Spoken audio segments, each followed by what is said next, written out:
नमस्कार. श्री स्वामी समर्थ. नवनाथ उपासना. सेवेचा एक भाग म्हणजे श्री नवनाथ उपासना होय.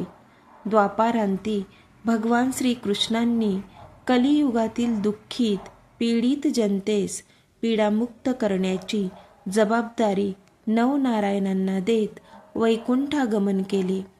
कलियुगाच्या प्रारंभी तीच आज्ञा शिरसावंद्य मानून नवनारायणांनी नवनाथ नाव धारण करत ठिकठिकाणी अवतार कार्य प्रारंभ केला. त्यातील नाथांचे प्रमुख गुरुस्थान तसेच स्त्रीदेवांचे एकत्रित दत्त रूपस्थान म्हणजे श्री क्षेत्र त्र्यंबकेश्वर. याच त्र्यंबकेश्वरी नवनाथांसह 84 सिद्धांना सिद्धत्व प्राप्त झाले.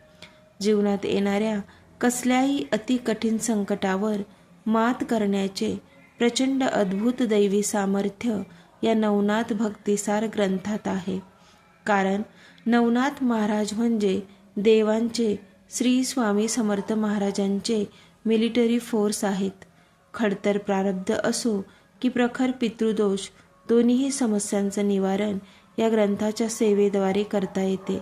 या सेवेने आपले घर कुटुंबीय सर्व बाधामुक्त राहून वास्तुदोष जातात. सर्व दैवी बाधा, शत्रुनाश, तांत्रिक मांत्रिक प्रवृत्तींनी केलेले दुष्ट प्रयोग, भविष्यात येणारी जीवघेणी आध्यात्मिक अधिभौतिक मानवनिर्मित संकटे तसेच सर्व अघोरी शक्तीपासून नवनाथ अखंड संरक्षण करत असतात. त्यामुळे अवश्य सर्वांनी नवनाथ पारायण करावे.